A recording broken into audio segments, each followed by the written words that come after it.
Hello students, how are you all? Today, I will be explaining the revision of your CA Final FR new course. I hope you all are ready. Let's begin. Okay students, pay attention. I hope you all can see the screen. I have written in AS40 investment property on the screen. These are the same notes that I had told you to write down in your notebook. These are the same notes that I told you during the recording of the new course.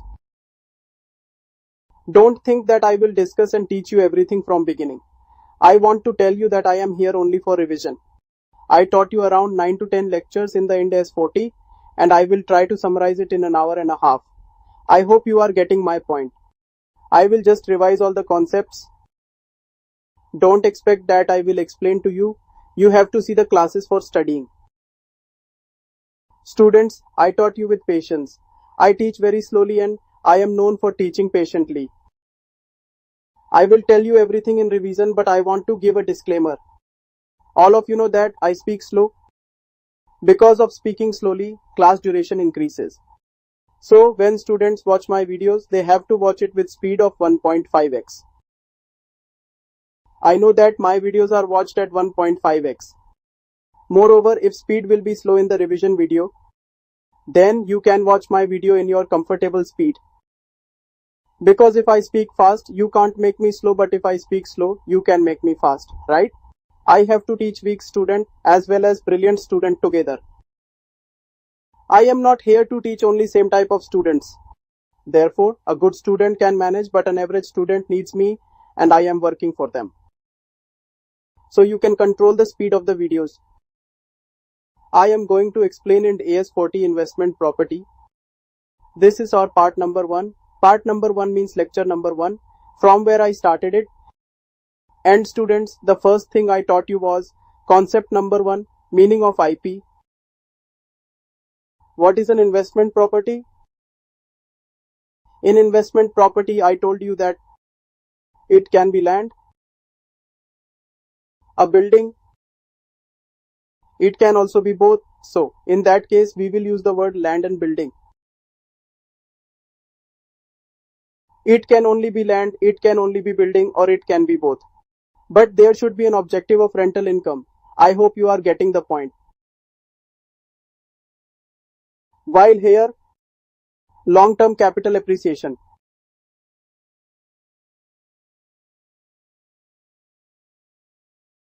Let's say that you bought a property in a residential area. You also bought a property in commercial area and you bought one in industrial area, right? And you let it out, you gave it on rent, and from there the rent started coming. The property that gives you rental income, we will classify it in Ind AS 40. Now you purchase 10 acres of land on highway, you know that a new road will be constructed. Then a national highway contract is passed and you purchased land near it. When its rate will increase, then you will sell it. You bought it for appreciation. But your appreciation should be long term. Because the growth in real estate sector is not fast enough. Property prices rise because of inflation. So, the prices increase on long-term basis. It's not like stock market. You can't buy or sell shares here and get instant profit. Real estate moves at its own speed and we only check for appreciation on long-term basis. I have explained this before. Investment property will either provides rental income or long-term appreciation. Location of your property does not matter, whether it's commercial, industrial or residential.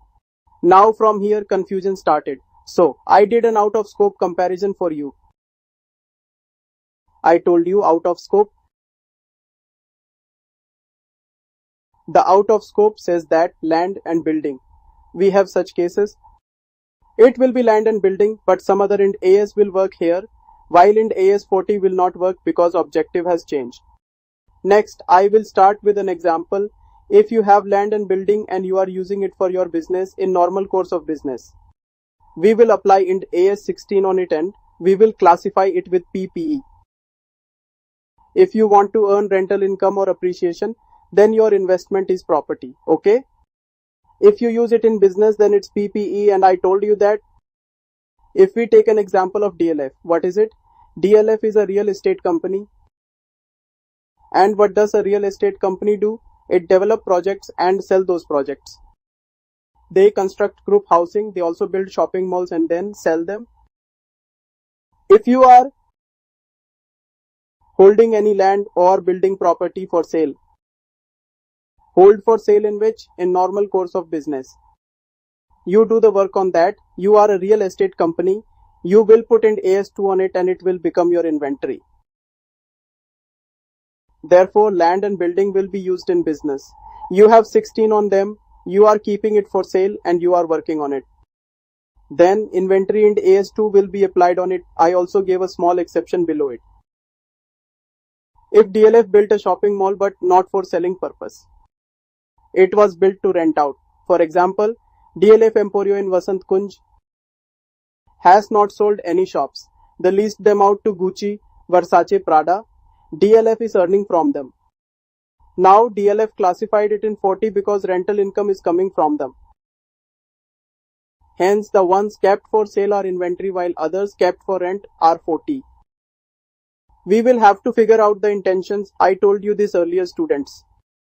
Then I told you that if any land is being used for agriculture, then we had apply in AS42 for it. Right, students?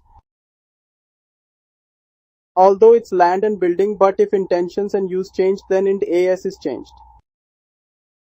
Next, I told you that if any land used for mineral resources, used for extraction of mineral resources like mineral oils, mineral ores, natural gases. If a land is used for extraction, then 106 will be applied. I told when intentions changed, Ind AS changes. I had mentioned in 5th point, if there is any contractor, what is job of contractor? To develop project. Construction will be WIP. We will apply Ind AS 115 on the construction in progress. Next, if you have any land and a building with you, but it's a non-current asset held for sale, then it will be 105. I hope you are understanding this. That's land and building. How many Ind AS will be applied? I had told you earlier that if you have both land and building and you want to make a short-term appreciation from it, then what? I am referring to short-term appreciation and not long-term. You bought a land, sold it before registry, you made profit or maybe loss. You have short-term, Ind AS2 will be applied as you have worked on it, and that's why we will refer to it. In term appreciation, investor is involved. That's why we use Ind AS 40, investment property. World runs on investment purpose. And I have explained 7 points. Land and building. I checked 7 uses and gave you the references of 7 Ind AS. The 8th one is in AS 40. Therefore, I explained entire system in one lecture. Let me check it. Firstly, I told you this in class. Investment property has 2 main perks, earning rental income and the other is appreciation, right? Your property can be anywhere. The property can be residential, commercial, industrial. Then, out of scope, different Ind AS are applied on land and building as per its intention. For example, if you use any building as part of your normal course of business, then write Ind AS 16. We will classify this as property, plant and equipment. Another name for it is owner-occupied property. PPE is called owner-occupied property. It means owner has occupied it himself. For Ind AS 2, I gave you an example of DLF, okay? One exception was written that if property is developed by real estate company and it needs to let out, then use Ind AS 40. Check more the 7 examples I told you. In agriculture, we will use Ind AS 41. While in extraction of oil, 106 is used. If non-current asset is held for sale, 105 is used. In short term, then Ind AS 2 will be applied. In construction WIP, Ind AS 115 will be there. The entire lecture was just about Ind AS 40 and its coverage. I hope you are getting this. Lecture also included other topic that shows how land and building covers other Ind AS. While the topic Ind AS has not even begun, then came second lecture, part 2, lecture number 2. We started a little detailed discussion from here. If you remember, I had explained relationship between Ind AS 40 and 116. What is in 40? Investment property, while what is in 116? Lease. I explained you that investment properties are either for rental income or for appreciation. When I use the word rental, Ind AS 116 will be there. Why? Because all the lease rentals are dealt on the basis of 116. Therefore, Ind AS 40 and Ind AS 116 are related to each other, right? If you want rental income, read Ind AS 116. So, when I connect 116, 40 and 116 together, everyone knows two types of lease, right students? Hence, either it will be operating lease or will be finance lease. Next students, there are two parties in operating lease, lessor and lessee. And two parties are also in this, lessor and lessee. Clear? You should be clear about entire status, what to write on whose books. So, I started explaining the operating lease to you. I have two parts of the operating lease. One is lessor and other is lessee. Right students? Do you know operating lease? Furthermore, in an operating lease, the lessor never de-recognizes the asset. I hope this is clear to all. This operating lease is a genuine lease and a short-term lease. While the lessor never de-recognizes its property, it keeps ownership on property. Okay? Whereas other has been given on rent, he will pay the rent and we will take rent. But we won't de-recognize the property from our books. When the property of lessor is in lessor books, under the operating lease, then we will have this Ind AS 40 here. And when the property is with the lessor, then the lessor will apply Ind AS 40.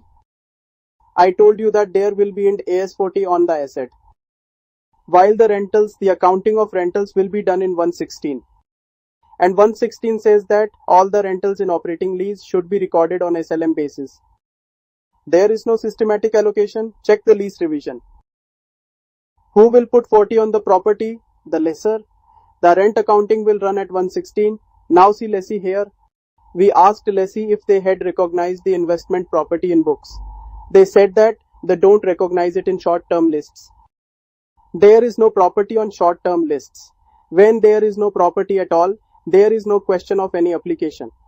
And the rental they will pay will be according to 116 and will add it in SLM or systematic allocation premium. In operating lease, I explained code to you. In accounting for rentals, whether in books of lessor or lessee, will be as per 116. Moreover, for property, 40 in lessor books, while there is no application in lessee books. This was operating lease, then there was finance lease. In finance lease, there are again two parties, lessor and the other is lessee. I asked the lessor, what did you do with invested property? It was financed on lease. Hence, financing on lease leads to derecognition. I hope you all are aware that what entry is passed by the lecturer in their books for finance lists.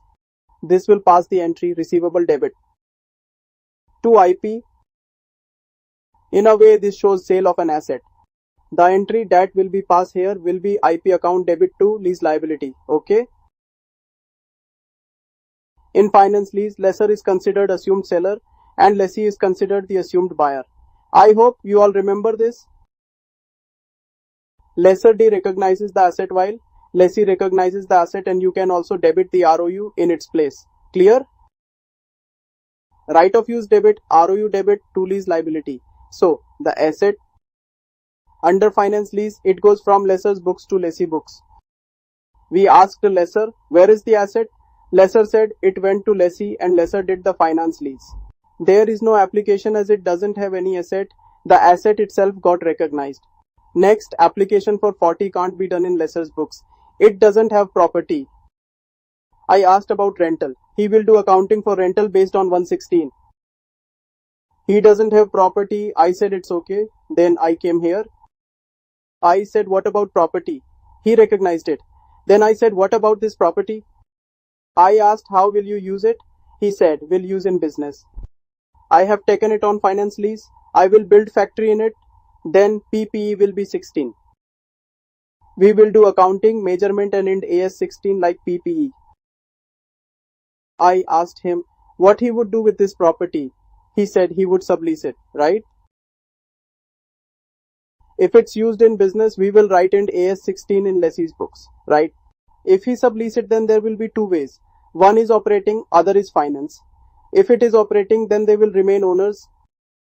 Then it will be 40 because he rented it. If again he subleased on a finance lease, then the third party will become the owner. Clear? If books have no application, we ask third party, what will you do with asset? The whole procedure was explained to you. So, the correct way will be rental accounting, whether operating or finance, even if it's lesser or lessee books, use 116 according to the account.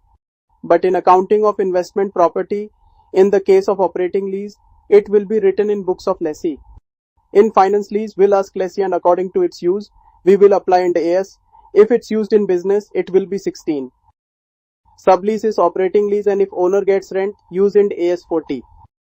If he again give finance lease to third party, company will lose control of everything. How they will use the assets? I told you everything about in AS 40 and 116 in relation to each other and I taught you this in one entire lecture, right? I taught you with conviction. See this. Now operating lease or finance lease, there are two cases. I explained you operating lease and I made a flow chart in this. Look at this. We made a flow chart. Next students, we have a lessor who is an owner and lessee who is tenant and this will be 40. He will charge 40 and will do the rental accounting at 116.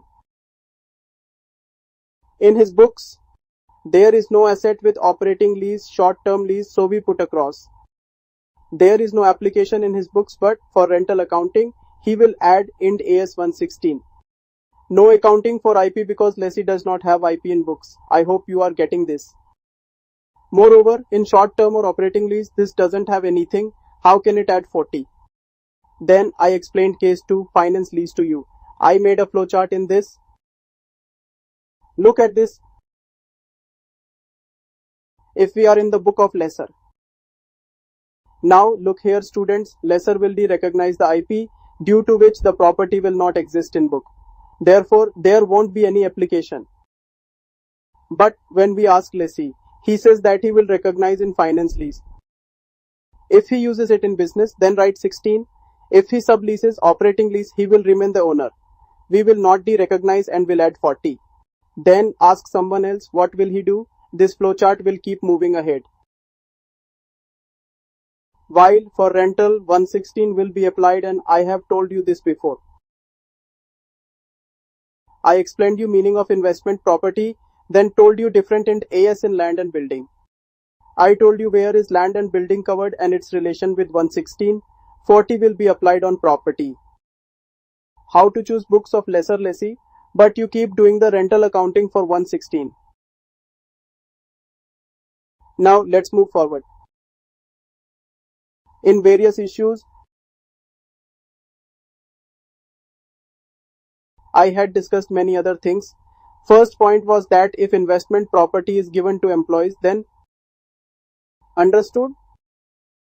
The name of the company is X Limited. It has a property and it gave that property to its employees on rent. So if you give your property to your employees, then it's not considered rental. I hope you get my point. This will not come under int AS 40.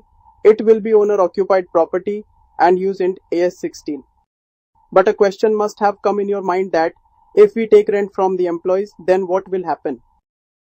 So I told you to write this in notebook that if your employees gives you full rent or they give discounted rent or don't give you rent, it has nothing to do with amount of rent because Ind AS won't accept that your employee will pay full rent. There is no point in explaining. It says that since it's for employee, this will come under business. We will consider this as owner occupied. This has nothing to do with 40. Even if employee is not paying rent, no use of rent. If it's employee, then it's owner occupied. Look here, this property. Such property will be considered as owner occupied and we will add 16 on it. Then, if you remember, I told you that it does not matter whether entity is charging full rent, concessional rent or no rent. Okay? I had discussed first case with you. Second case within various issues. This was land acquired with undetermined use, right students? Now say if any entity purchases land somewhere, that entity bought 10-acre land, kept it after buying. Then auditor came to audit. The auditor asked about the land. Owner said land was cheap, so he bought it. He does not say whether any factory will be built on it or it's for business or warehouse purpose. He is not telling, he says we'll see it later. Hence, Ind AS 40 says if you buy any land for an undetermined purpose, we will assume that appreciation will come here. You have done investment. We will apply Ind AS 40 here. Therefore, if you purchase land with no purpose, we will assume it's an investment property. Then, a student asked me that what if a building is also purchased along with the land? But the specific use of building is unknown then. This means a building is purchased with undetermined use. I told you that under Ind AS 40, only land is discussed. There is no information of building, we cannot use 40 on it. If you buy a building with undetermined use, then we cannot use 60 and 40 in it. I hope you get it. I have already told you the whole thing, right? It will be considered that it is held for long-term appreciation. Then we add 40 on it, then write a note. There is no explanation in Ind AS 40. There is no explanation on acquisition of the building with undetermined use. There is no explanation for building. It means building with undetermined use will not be covered under 40. We can consider application 16. 16 is added on such building. If we give to employee, 16 will be applied. For undetermined use, we will add 40, but if it's for building use, then it will be 16. So, you should know which Ind AS is used on property and how application is done. We discussed this before. I told you see point for mixed property. What is this? This is third lecture. 2 lectures are over. No practical questions were asked. We are only discussing theory. And no student will deny this because now MCQ are here for 30 marks. And you don't even know how MCQ questions will be made and from which part. Those kids, 180 to 200 hours, short, crash and booster courses. I don't even know what other courses are there, but they all fail. Because of 30 MCQs, now you will have to study entire syllabus in detail. So, just use shortcuts and you will know it in exam. There will be 30 questions, you can attempt 10 to 12 by shortcuts. If you will go having studied in detail, retaining it, then you can easily cover 90 to 95%. Either lose marks in MCQs or get full marks. It's in your hands. You will get to solve MCQs only after detailed study. Mixed property. It's our third case. Look. What did I teach here? Suppose there's building. There are 4 floors in building. 1, 2, 3, 4. These 2 floors on the top, we rented that out. And these 2 floors in bottom are being used for business. There is one building used in 2 ways. Half is rented out and other half is used for business. This is called mixed property. So here, Ind AS 40 is very clear. Ind AS 40 says that if it's a mixed property case, first you need to check if your property is separable or inseparable. Separable means the one you have given on rent. Can we sell this separately? If I want to sell this, can its registry done separately? This one that I am using for business, if I want to sell it or give it on finance lease, will the registration be different? So if your portion is separable, you can sell it if you want. And if you want to give it on a finance lease, you can do that too. It means that it is great if you can split it off. And if it's a separable case, then put 40 on this and 66 on this. Divide this property into two parts. You know this is separable because you can sell this. So if registry of top two and bottom two floors can be done separately, you can sell it if you want. It's separable case, so just show rental portion as an investment property and show other portion in 16. If this is the case of inseparable, how will case of inseparable be made? If building has no floors, just one single floor. When I have a single floor, I gave 50% of it on rent and I am using the other 50% myself. I asked property dealer whether we can divide it in half and make two sections out of it. Will we get stamp duty? Is its registration possible? They say no sir, in Delhi if you want to sell, you will have to sell the entire floor. You cannot partition it. A registry should have at least one floor. So now you know that they can't be separated. It's inseparable case. What did I teach you in inseparable? In inseparable, I taught you that first check what's being used in business. Is this significant use or insignificant use? Do you understand what I am saying? If it's inseparable property, then in that case, you don't have to see how much portion has been given for rental. You need to see how much portion is being used in business. If it's using significant portion, then apply 16. And if your business is using insignificant portion, then put 40. In business, you have to check whether significant or insignificant is used. If it's a separable case, then separate it. If it's an inseparable case, check how much is being used in business. I had told you that no rules for significant or insignificant are mentioned anywhere. I had told you 20% after referring some commentary. 20% or more is called significant. So if your business uses 20% or more, then single ind AS 16 will be applied to entire property. And if 20% or less of your property is being used in business, then it is insignificant. Put 40% on the whole property. 2 ind AS won't work, 1 ind AS will. Two different ind AS are applied in separable, and 1 ind AS for inseparable according to significant and insignificant, as I had mentioned. This was mixed property case. Look at this. The first case is that if your mixed property is of separable nature. What does separable mean? If you can sell any portion of it or give it on finance lease, as it is similar to selling. So what will you do in case of separable? I showed a flowchart. Put 16 on the portion for business and put 40 on the portion for rent out. This is the case of separable. So, but there was another case of inseparable. Here, if this is inseparable, you can neither sell one portion nor you can give its finance on lease, so it will become inseparable. Then what do you have to do? Then what will you do? If significant portion is used in business, if it is significant in business, put 16 as a whole. Only 1 ind AS, and if insignificant is used in business, then we will apply 40. We don't have to focus on rented part, but on business part. You have to apply significant, insignificant on business. Significant means 20% or more, insignificant means less than 20%. After that, we will choose our ind AS. This entire thing was taught in class. Better check your notes. As plain as the nose on your face. I have given notes for everything. Various issues are going on right now. You will give property to your employees to live in. Apply 16 to it as it is unoccupied. If you have bought a land and it has no specific use, apply 40. If you have bought a building with no specific use, then apply 16. If it's a mixed property, then inseparable ind AS will be applied individually.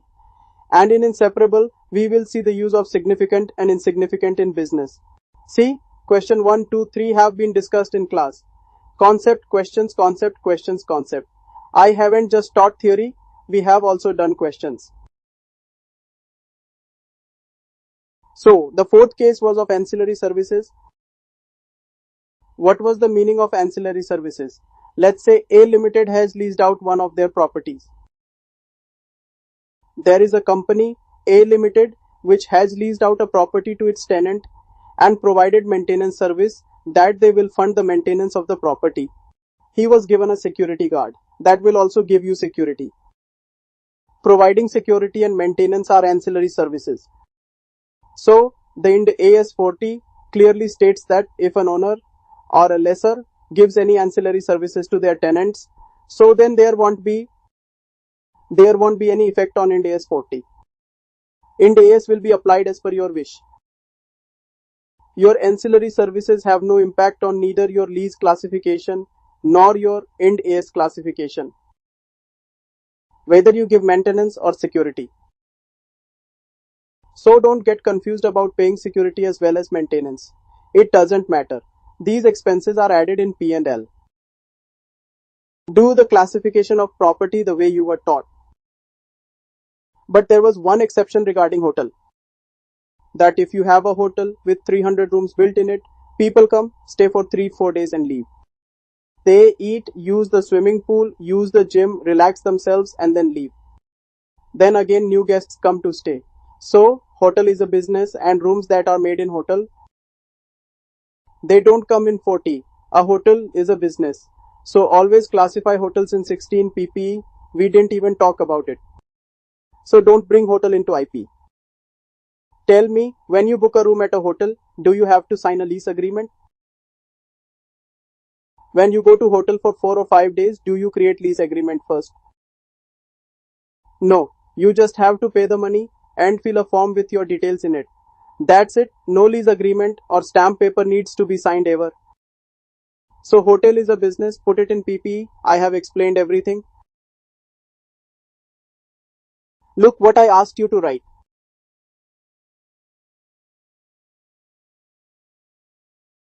If ancillary services are provided to the tenant by the owner of the building, that is the security guards and the maintenance, it won't have any impact on classification of IP, no difference.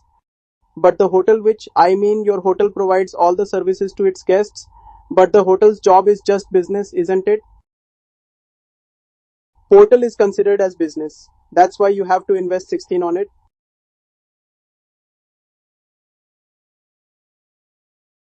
Case of total is different. This is all explained to you. So, lecture number 4 is here. I have revised 3 classes for you. And this is your lecture number 4. And in lecture number 4, I had discussed with you the concept of consolidated financial statements.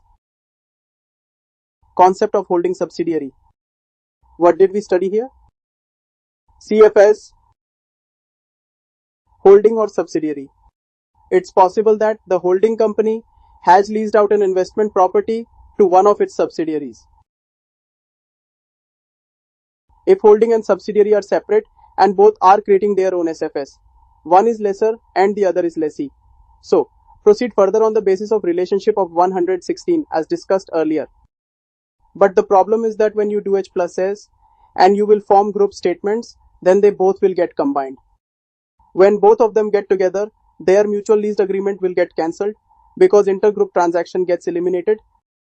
The property that holding company had given to subsidiary, you will get that back when you will do H plus S.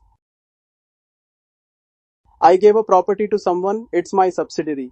I am making a CFS, so it got added to it. When we did H plus S, then I get all my things back. We will combine both of their balance sheets.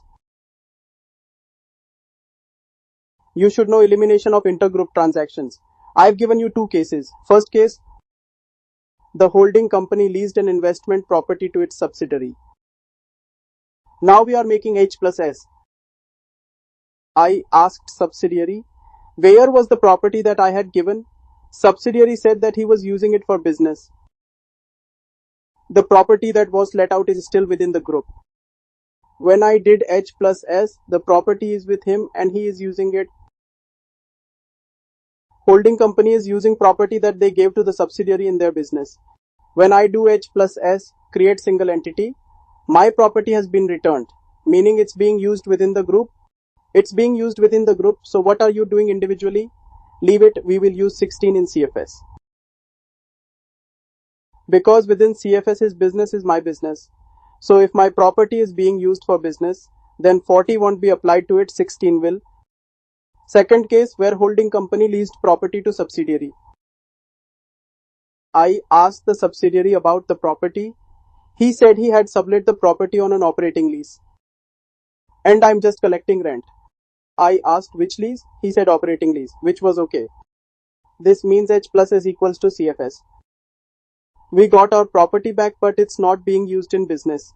We had put it on operating lease, and as we know, we don't derecognize properties, we remain its owner. So I will apply 40 here.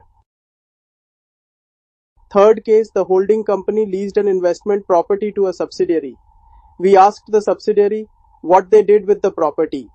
They said they finance leased it to a third party. Property went from holding company to subsidiary and from there to third party. Now when you do H plus S and make CFS, there should be no application neither 16 nor 40. Because in the finance lease, now that the subsidiary has become lessee, it had to be derecognized. Third party will recognize it, but there won't be any impact on group. So if the lease and the property are within the group and they are being used, then apply 16. Lease along with property are within the group and we have given it to third party on operating lease. Apply 40. The lease is within the group, but you gave finance to a third party and so they left the group. Now no one will count the interest. I explained the whole system to you in detail with explanation. Look here.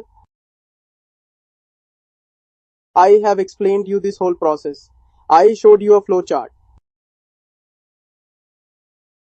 If the lease is within the group, the holding has let out the subsidiary. Investment property is also used within the group, within our group itself, so we will apply 16. If the lease is within the group, but we have let out the IP to a third party, then we will first ask which lease it is. If it is an operating lease, then it is a simple lease for renting, then we will apply 40.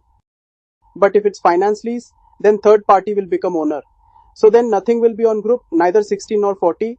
Ask third party what they will do. If Ind AS is applied,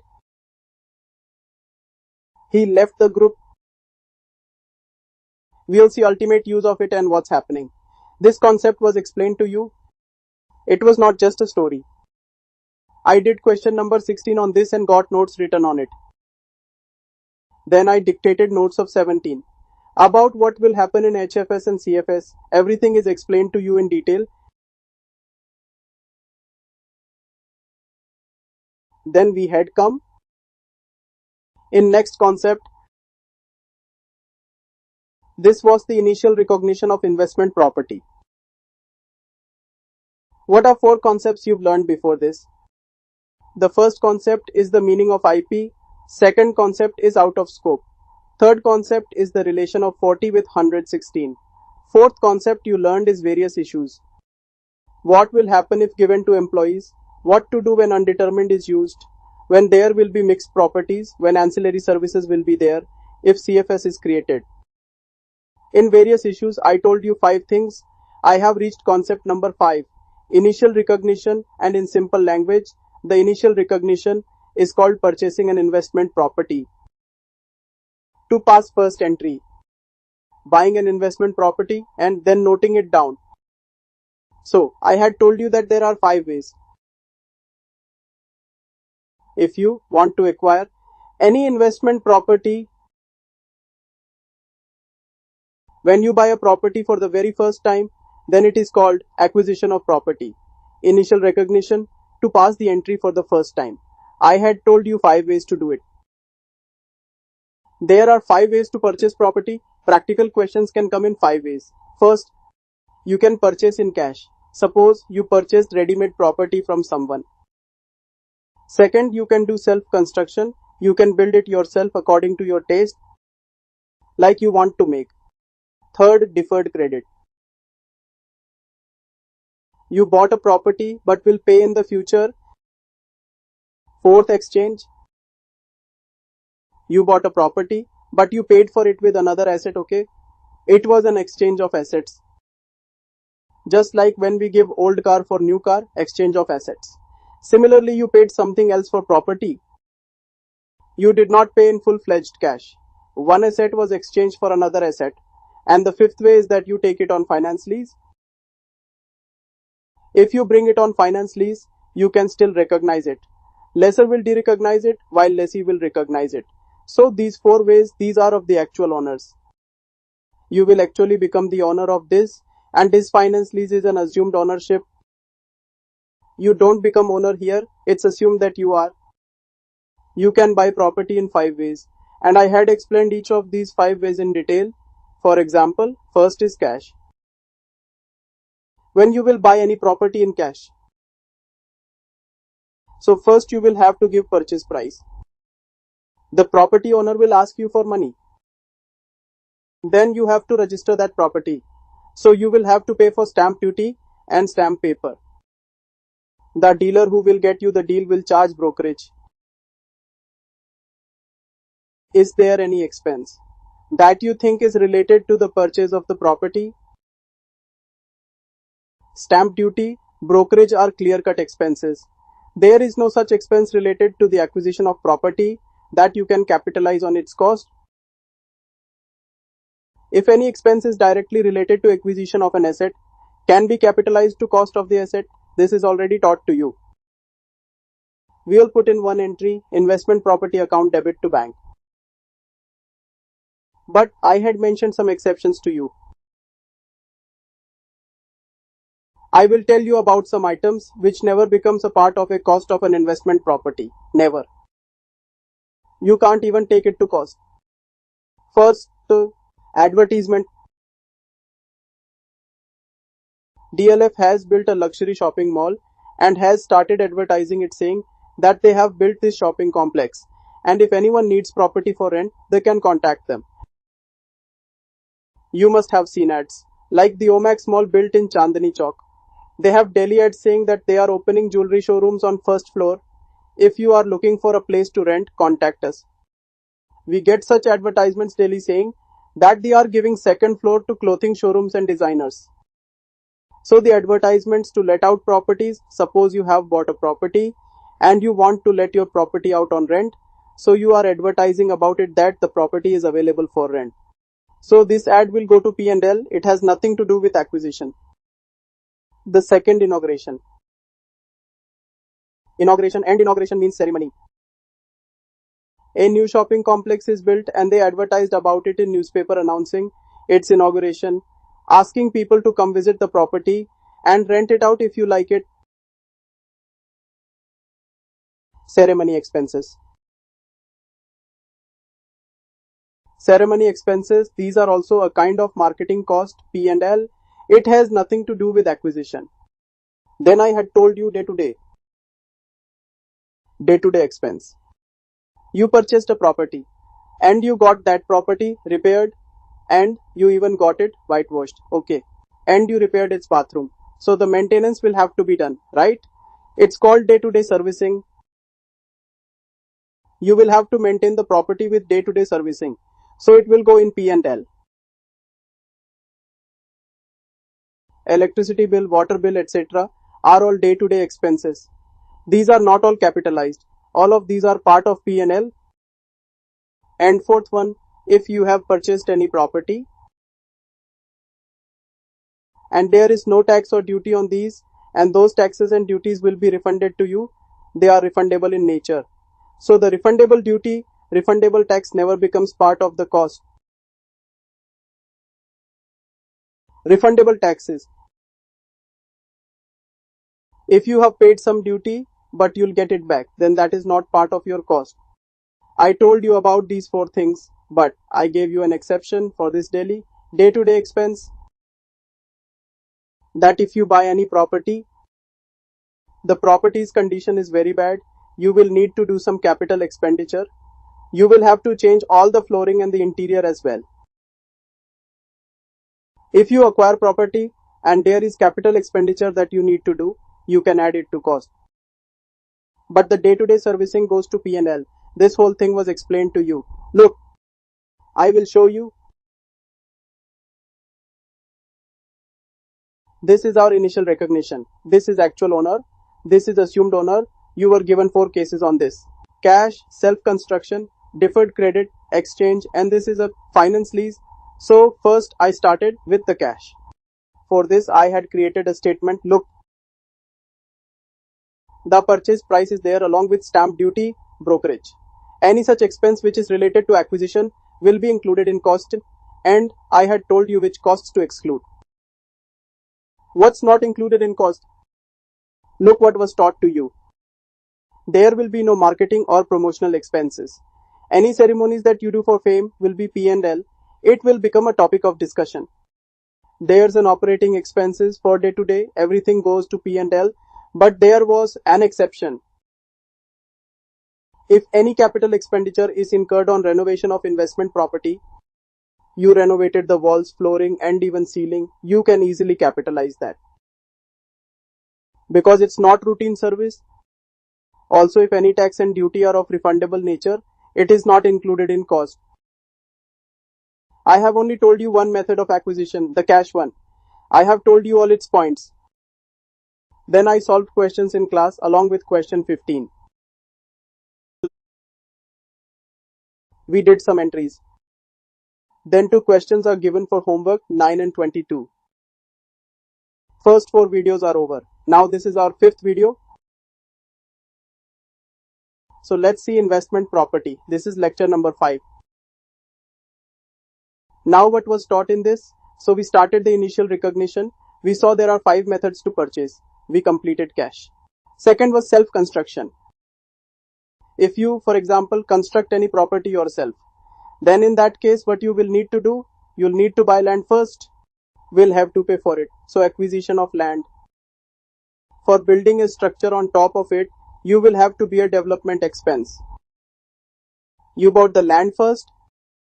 After that there is stamp paper duty. Giving brokerage to the broker, this was the land's cost. Now, to build structure, development expenses will occur. Material, labor, overhead, keep track of everything. Note the cost of construction. This is self-construction. Now keep 2 things in mind. First, abnormal loss. When you build it yourself, there's always theft on the site. Misuse is there. Abnormal loss will go to P&L, it won't come under cost. Secondly, doing self-construction consumes lot of time. And during that time, you might have borrowed money from the market. And you have to pay the interest. So in AS 23 gives you permission to capitalize that interest. In case of self-construction, the interest after succession. Like the day your property is ready, interest after that goes in P&L. So keep 2 things in mind. First, in AS 23, interest capitalization is allowed in self-construction.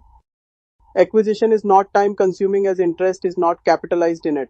But self-construction takes substantial time. Qualifying assets definition is complete, interest is capitalized. So normal loss goes in P&L, but interest can be capitalized. Now look here. For self-construction, you'll first purchase the land, pay stamp paper, brokerage and development expenses. Material, wages, overhead. Everything will come here. Now remember 2 things. First, abnormal wastage. It will go into P&L. We can't capitalize it in P&L. Second, interest. In AS 23 allows to capitalize in qualifying asset. I told you this, rest we will see this in 23. In detail. So cash purchase is fine and self-construction is also fine. Only 2-3 things you have to remember. Now we have arrived at third case. The third case is of deferred credit. And this deferred credit I had explained. When in the AS 16 of PP came, even there purchase was in deferred credit and I said rule of 40 will be imposed. Then in intangible I said the 40s rule will apply and it was used in every Ind AS. So I invested time only once. You bought an investment property, but the payment of it, you deferred that payment. You said I will give 10 lakhs after 1 year, another 10 lakhs after 2 years. You will do payment in future. So in the deferred credit case, time value of money is involved. So what you need to do is, you need to find out the present value of cash outflows. So after 1 year, 2 year, 3 year, whatever future payments you have to make, calculate all of their present value. So when you'll calculate their present value, the interest will be removed and that present value will be your cost.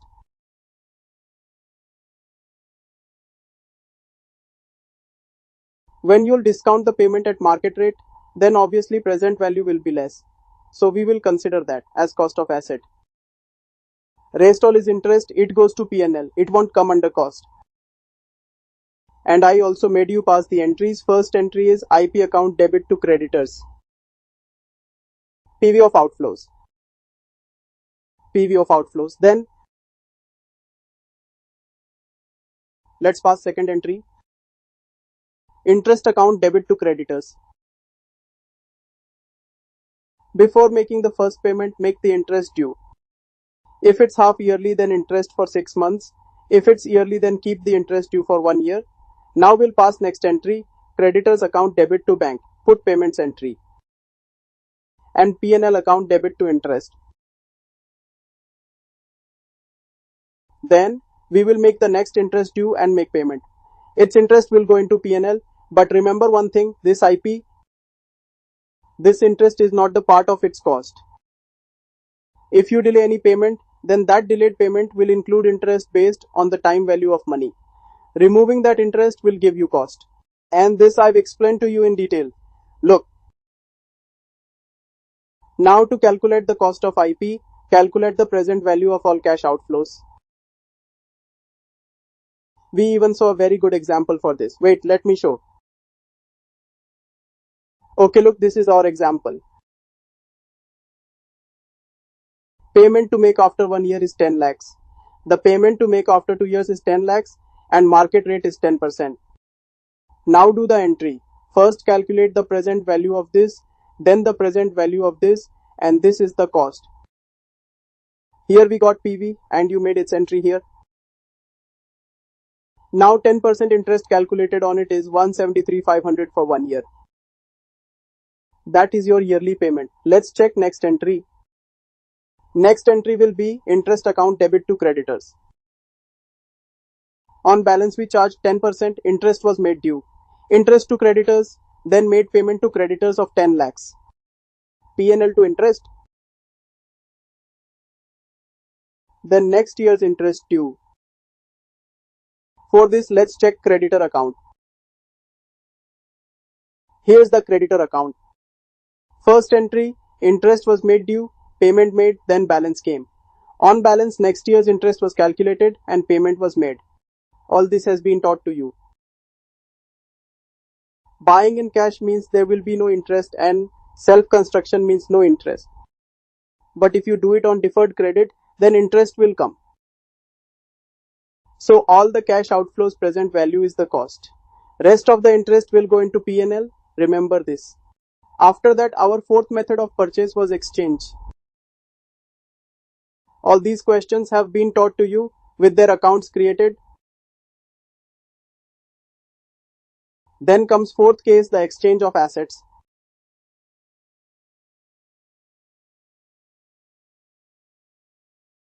Exchange of assets. Now, what was in the exchange of assets? We would debit the investment property and in exchange to that, we would give our old asset. But it was too much mess. A lot of trouble. That's why I said consider study material. No need to even argue here. I have taught you from study material. In study mat, according to study mat, whenever you come across the concept of exchange. So look here, the status of this commercial substance. So this commercial substance, either it will exist in your transaction or it will not.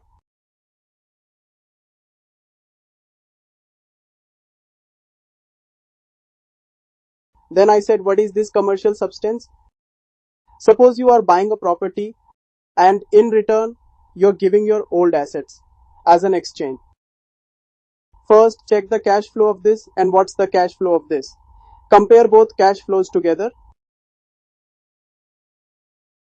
If you are selling your old assets which were used in your business, then what were cash flows from those? Now you are taking property in exchange. So what will be the cash flows of property if the cash flow of the incoming asset matches the cash flow of the outgoing asset? If the cash flows from the incoming asset and the cash flows from the outgoing asset are equal, then we can say there is no commercial substance. Your cash flows are intact Because incoming and outgoing cash flows are same, no difference was there. But if the cash flow of incoming asset is different and cash flow of the outgoing asset is different and cash flows doesn't match, so we will assume that commercial substance exists. If your practical question is silent, means if it doesn't tell you this, then you will always assume that commercial substance exists and you will apply its rules. What is its rule now? I have explained 3 cases to you. 3 cases. First case, second case and third case. First case is fair value taken up. So the asset that you have purchased, do you know its fair value? Yes. Fair value given up. Do you know? If you know the fair value of the investment property, the one you have purchased, but you don't know the fair value of the asset you have exchanged, it is not clearly evident. I told you that when you don't even know the value of the given up asset, then don't wander around. Just refer to this. Wait, let me show you the notes. Look here. In the exchange of assets, you have to check whether or not any commercial substance exists. Is it there or not? Meaning of commercial substance is you have to match cash flow. If the cash flow is different for both, then it exists, and if it's same, then it's not a commercial substance and it won't bother you. You may use any asset, the cash flow will stay same. If cash flow is different, then it will be considered that commercial substance exists. Okay. In lecture number 6, I started with that if commercial substance exists, then what should we do? So I taught the first case in this. Please pay attention. It's all according to study mat. First case, fair value of the taken up asset is known to you, but you don't know the fair value of the given up asset. I have explained an example. Look at this. Fair value of taken up is 20 lakhs. The fair value of given up you don't know, so just leave it. Now look what is the carrying amount. So we'll assume IP that is there worth 20 lakhs and the assets you are giving worth 12 lakhs. So you have gained 8 lakhs. Assets worth 12 lakhs exchanged for 20 lakhs. A gain of 8 lakhs, you gave 12 and received 20 lakhs. Is he a fool? Such cases are there in study material. If you know the fair value of taken up, then record that value. Now another case. Look at its entry. Let me show you second case.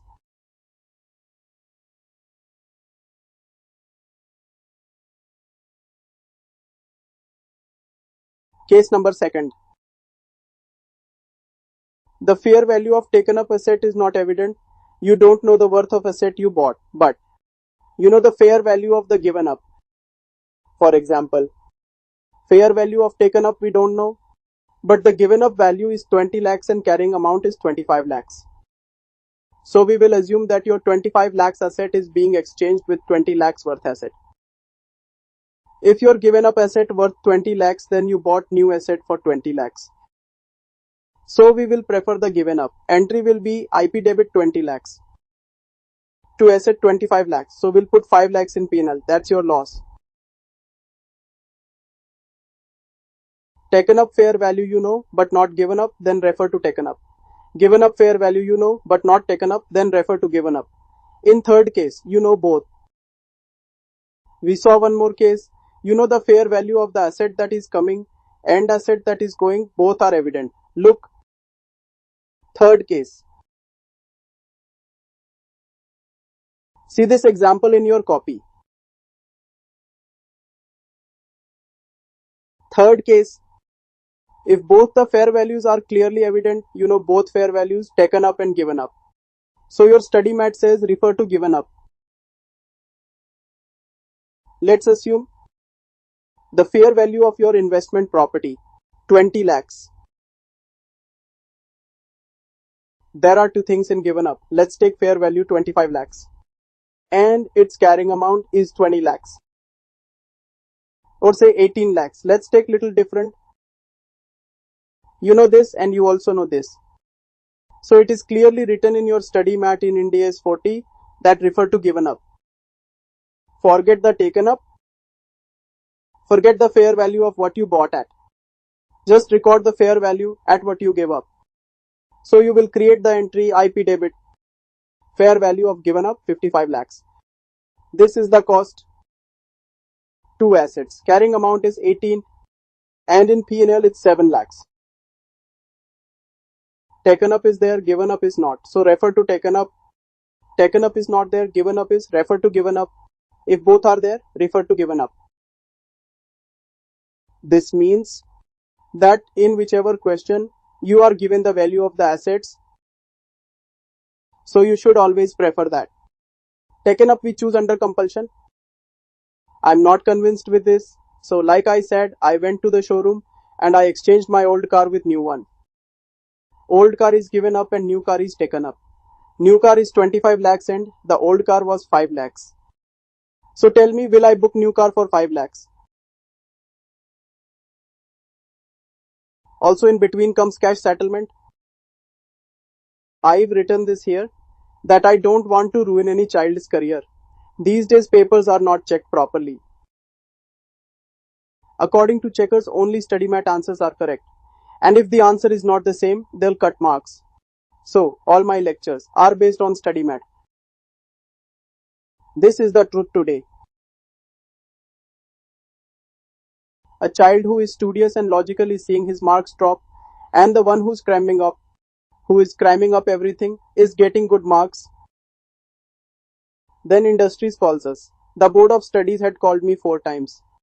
Now the board of studies said that, Mr. Jindal, the quality of our CS is not good, suggest something.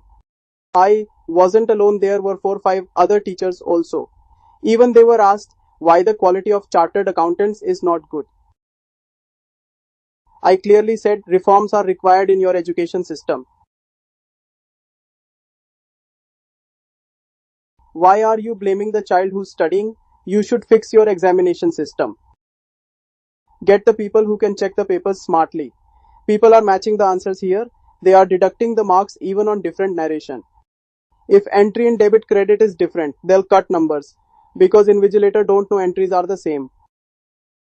Kid wrote line in building debit. But in study mat, it's written PP debit. So they deducted the numbers. I am angry because the child works so hard to give the exam. It is very sad when the child doesn't get justice. Suppose someone's getting 59. They won't even give an exemption of one number. I would say give that kid 60 marks. Don't do this to him. What difference will 1 mark make in his knowledge? But no point saying. Now till I will be 50 years old. I might be 45 years old now. I have only 5 years left. But after 50, I will stop teaching and I will contest at Central Council elections. And after being selected, I will make reforms for the children. The only way is to enter their system, to win elections and go into their committees because these people won't listen to any protests. And the teachers who understands the pain of the kids, only they can help students and make reforms in this area. They don't know what's happening. They don't understand the student's pain. Student is training and studying at the same time. So much study, so much syllabus, and you can't check papers. So you will have to remember these kids. Whenever the question involves the fair value of given up assets, you will always prefer it. Please go through all these examples. Then we saw one more case. We did this study mat question already. Even notes were made according to study mat. Okay kids? All these questions were done. Look, then we saw a case within the exchange that what to do if a commercial substance didn't exist. Now this means the cash flow of the outgoing asset is the same as cash flow of the incoming asset. You don't see any difference. Forget fair value concept. The carrying amount you have in the books for old assets, consider that as carrying amount for the new assets. Neither find profit loss, nor you will be looking at the fair value. The carrying amount in your books for the old asset will be carried over to your new asset. Because cash flow isn't different, so you can only change the name and not the value. Look here. So it says, in the given situation, we will recognize the newly taken up investment property at carrying amount of given up asset. We will ignore fair value, means we will not consider the fair value. There will be no gain, no profit. Look here, kids. Fair value of taken up 15. Fair value of given up 25 and WDV 18. We will pass entry of 18 lakhs because it is not a commercial substance. So we won't read this nor this. We'll keep 18 the same and we'll just change its name. I even made you write a note. What was the note? If the question remains silent on commercial substance, so we will consider it exists. It will be assumed commercial substance exists in transaction, purchasing in cash or self-construction. If you buy on credit, then write excluding interest. And exchange. These are the 4 ways you can buy. Fifth, take it on finance lease. What will happen on finance lease? You will pass an entry. ROU, debit to lease liability. This lease liability will be according 116. In this, all the cash flows that you will pay in the future, discount them all. We get the present value of cash outflows. You have to record it on lease liability. If you are lessee in finance lease, so ROU to lease entry will be passed. So lease liability you will have to find according to the present value. Now calculate present value by discounting all the future payments and that's your cost. See here, this is the 5th way to purchase. 5th case. If IP is required on a finance lease, we'll pass the entry. In the lease we call this as ROU and this is called lease liability. Here names are written to make you understand. It's an investment property and lessor will be as creditor. Cash outflows present value. We even did 11th question. Let's move. Now we are at concept number 6. This is called subsequent recognition. Concept number 5 was initial recognition, purchasing property first time. So what is subsequent recognition? We have already purchased it. Now we have spent more money on it later. Expenses are of 2 types. Either you will deal with the property's repairs and maintenance later on, or else you will replace it. Repair and maintenance is basically day-to-day servicing and it goes to P&L. Like getting the walls painted. Suppose you have a servant and there are bills for his maintenance or bills of electricity, water or daily repairs and maintenance, so you can put them in P&L. Subsequent recognition is first, second is replacement. The old elevator inside the building was broken and got replaced by a new one. The interior of the property and the marble of the entire floor also got changed. This is a capital expenditure or replacement. We will capitalize it. These subsequent recognition has 2 parts. Put the routine expense in P&L. If it's capital expense, capitalize it. Either we will go for repair and maintenance or for replacement. When we talk about repair and maintenance, then it means day-to-day service. Don't worry, let's put it in P&L. Return of P&L. Example is also there. Here lifts maintenance. It's AMC. Any taxes paid, any wall repairs or any floor repairs done, any servants or maids hired, all these expenses go to P&L, right? But then in replacements,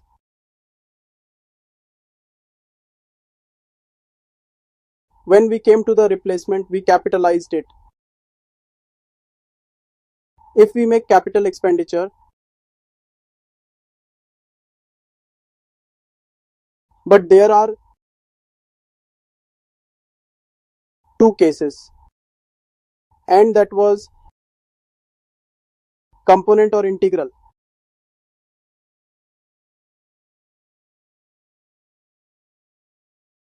Suppose you make any capital expenditures inside an investment property. You need to see that the capital expenditure that is happening is a different component of the investment property. Okay? Or it's an integral part of the property. Different components means, well, these days components based depreciation is applied. I told you in India AS 16, suppose you bought a property, it has a life of 20 years, but the life of lift installed inside is 10 years. The lift's depreciation is in 10 years and the rest of the building's expense in 20 years. When we allocate different components to the aspects of life, depreciation happens on each component's lifespan. You have to see if the replacement that you have done is of a different component, or you change the integral parts on an overall basis. When we talk about the integral part, it means it doesn't have a separate carrying amount. It's part of the same property. Component will have its own life, own table, a depreciation amount and a carrying amount. Accounting is different in both. When we use component based approach, let's say you have done the replacement. I explain the process. Remove the carrying amount of the old component. The old component has its own carrying amount. First, remove it or derecognize it. So I went to the balance sheet to find its carrying amount, which is 10,000. Is there anything in scrap? There is 2,000. So enter it in debit and P&L debit 8,000. And so the old component is gone. Now how much is the new one? 2 lakhs. Capitalize it. New component debit is 2 lakhs with 5 years lifespan. So depreciation would be 40,000. The new component will remove the old one and it will run on its own lifespan. But when we talk about integral, there is no such stress. Here we take the overall carrying amount of the investment property. Because it doesn't have its own carrying amount, this is its integral part. If we remove the old floor inside the property with a new one, the floor will not have its own maintenance cost, it's part of the property. What we will do here is add new expenses and subtract the scraps. Now after doing that, according to the remaining life of the property, this is your revised carrying amount, okay? The expense does not have its own life. So to find out the depreciation, you can minus it from what's left of the original life. In component, own life, own depreciation. But in integral, the overall assets remaining life. Let me tell you one more thing. This is scrap. We can't calculate any profit or loss for it. Why? Because we do not have the respective carrying amount. Then how we will calculate its profit or loss? Old components which are different have their own carrying amount, so comparing with the scrap, you get its gain or loss. In integral part, what came in is minus and what went out is plus. And then allocate in the remaining life, okay? Now there is no need to calculate P&L. I will check for you everything that I taught you. I told you about 2 replacement cases. Here's one. First, if replacement is for different components of IP, if replacement for an integral part of an IP. In different component explanation, unit number 1, first step, the old carrying amount needs to be removed. The scrap received is debit. 2, old asset, which is WDV, difference profit and loss. Then new one, capitalize new asset to bank. And its depreciation will be calculated based on its own method according to the new life. But when we talk about integrals, there is no need for such tension, like I told you earlier. All the questions are already done. See, I taught you this. Now 7th video, look, unit 2 is here. IP's carrying amount, add the expenses you've done, subtract the scrap value, that's your revised carrying amount. Take the remaining life. There's no hassle when there are no different components. There's no conflict. Understand? Plus and minus, do it in same column. Take notes. First, we will not evaluate any P&L on derecognition of old asset because we do not have any separate carrying amount. Second, depreciation will be calculated based on the remaining life of original asset because different components have different lives and this has same life. See this example here and it is explained. Please take a look at this. The entire account has been prepared. These questions are also well explained. You just have to read it. It's marked important. Everything is written here. Then we move on to concept number 7. Measurement of IP. First, concept and meaning of IP. Second, it's out of scope. Third, relation between 40 and 116 pp. Fourth, various issues. Fifth, initial recognition. And sixth, subsequent recognition. There's 2 cases in it. The 7th, measurement. And all of you here know that in the end AS40 investment property, the measurement is just according to the cost model. Revaluation model is not allowed. In the cost model, we can write down the proper cost of the property, we can subtract depreciation from it and subtract impairment losses from it. Impairment loss is allowed but revaluation reserve is not allowed. So the cost model is designed and given. I had told you earlier, first the fair value of the investment property. If it goes up above the carrying amount, then a revaluation reserve cannot be created because its model isn't allowed. Second point is that you can consider fair value property in the notes to accounts, and the institute in fact encourages that you have applied the fair value model to it. But understand, not in the books, in the accounts. Carrying amounts will do in books, but you can show the fair in the accounts notes like today's value of the property we purchased. And when you show the fair value notes to the accounts, refer to Ind AS 113 fair value measurement. The fair value's independent valuation will be given. Second, the property fair value should be based on overall single value. It doesn't matter whether AC, geysers or lifts are present in the property or not, just a fair value. It will not be like there are so many furniture, fans and geysers available, shown with a big amount. No, it's only a single fair value package, like I said. Look at this. Cost model only, understand? You can write the original cost, depreciation, impairment loss. That impairment loss will go into P&L. You have been given entry for this. Look at the impairment loss. Then there are some additional points that I have mentioned. Let me check. The first point being, if the fair value is any higher, ignore it because upward revaluation is not at all allowed to you. Because you can't apply revaluation model. It just cannot. But you know, although you cannot record the appreciated value, but you can show it in the books and notes to accounts. And the institute also encourages this. It is encouraged by ICI. Someone had a doubt that is the fair value shown in notes to accounts mandatory or not. It's completely your choice. But if you do, the institute will be happy. To show the cost model in the book or fair value in the notes to accounts is your choice. But if you do, then it would be great.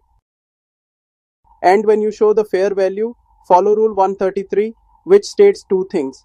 Grab the independent value and show the all-inclusive single property package. Say all-inclusive single price for everything that's included. The concept number 7 of measurement says, impairment loss is allowed, revaluation reserve is not allowed. Now, I am going to take you to the 8th point, which is transfers. Question is done. Now let's do the concept. And concept number 8 is about transfers. What does transfer mean? It means a change in intention. Suppose you purchased an investment property for appreciation. You waited 2 years, but no appreciation happened. Now you are thinking of making a factory on it and using it for your business. Initially your intention was appreciation, but now it is to use it. So now you have to go to Ind AS 16 from 40. Or it could be that you had a building for business until your intentions changed and you built a new factory to let out the old one. So then you'd have to come from 16 to 40.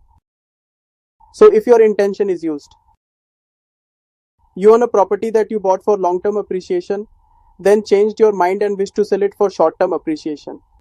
Go from 40 to 2 if I keep the short-term one in the long term. Then also it will change and AS properties can change anytime. It's called a transfer. I have explained to you about the changes in intention and its effects. First, you can transfer whenever you want to. From one Ind AS to another Ind AS, there's no entry pass required. Don't make any entry because balance sheet will only have a presentation change. Take the investment property out from the head and put it in PPE.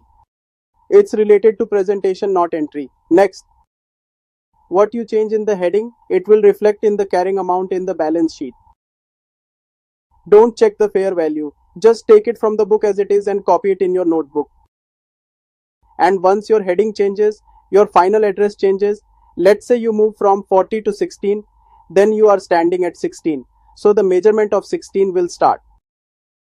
If you are standing at 40, first change the heading, then see what the measurement rule of this Ind AS says. You had a property and you were applying a cost model. Now you have put it in PPE, going into it 16 will apply, which suggests both cost model or revaluation model. If the presentation will change, so will your engagement rules, that's for sure. No need to pass any entry, change in carrying amount. You have to follow original Ind AS. Like I said, there will be no journal entries for such transfers from one heading to another. The presentation will only change in the balance sheet. Listen, you can make changes only in the carrying amount, and the measurement is your. It will change to whatever Ind AS that you choose and go accordingly. First, take carrying amount there. Once you get there, see what the Ind AS says and follow it. This entire matter has been explained to you properly with questions. Look, the 21st question has been done. Then in lecture number 8. Lecture number 8. What is it? Derecognition is standardized wording. It can be called sale of IP. Selling an investment property. So students, there are 3 ways to do it. There are 5 for buying and 3 for selling. First, you can sell it for cash. The second, it can be sold in installments. It can be both bought and sold on deferred credit. And third is that it can be both purchased and sold on a finance lease. So like I said, there are 3 ways of disposal. First, cash. In the cash one, you just need to enter the password in cash account debit to IP. Now here WDV will come, which we call as carrying amount.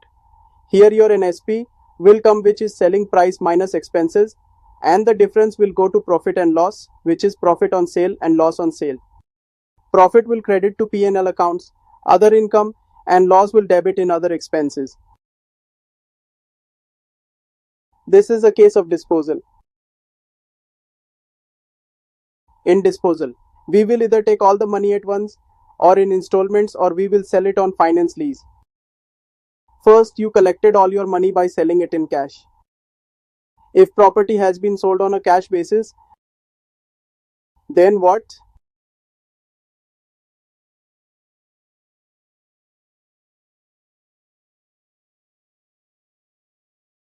Difference between net selling price, how will it come? Selling price minus expenses that we deduct. And the carrying amount is profit loss. It will go into P&L. Bank account debit NSP.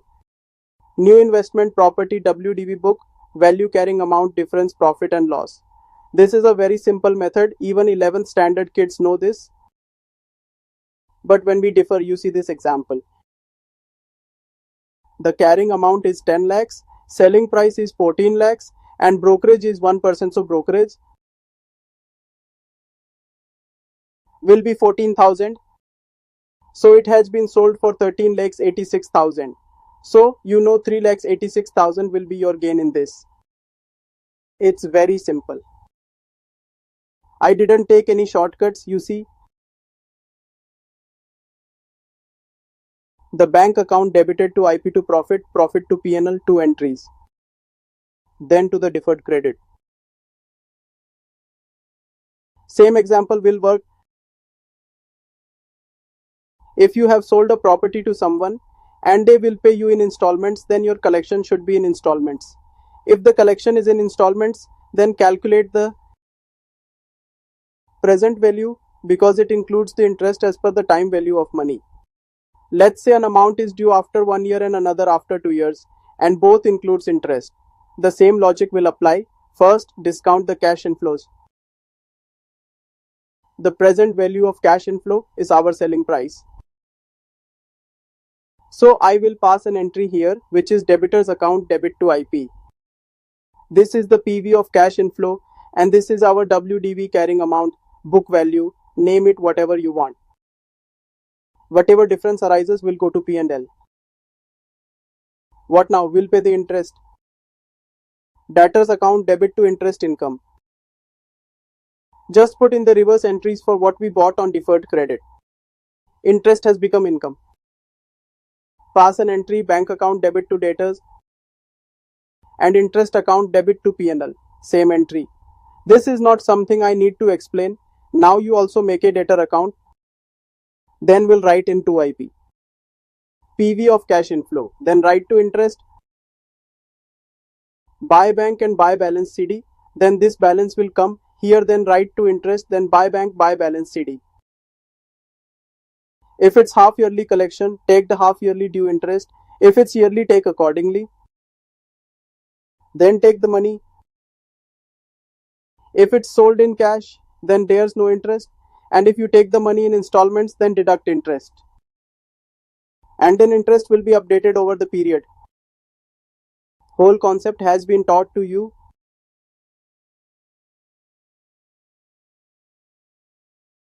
I will just give you an example to check. Look at this example. Carrying amount 20 lakhs. What is the down payment? It's 10 lakhs. It means that money has come in 0 period, so its PV factor will be 1. Okay. First year, the rate is 10%, 909. This is for the second year. So, calculate the present value. It is 0.826. This is selling price. The difference of carrying amount is 6,93,500. Its gain will credit to the P&L. From there you will get interest.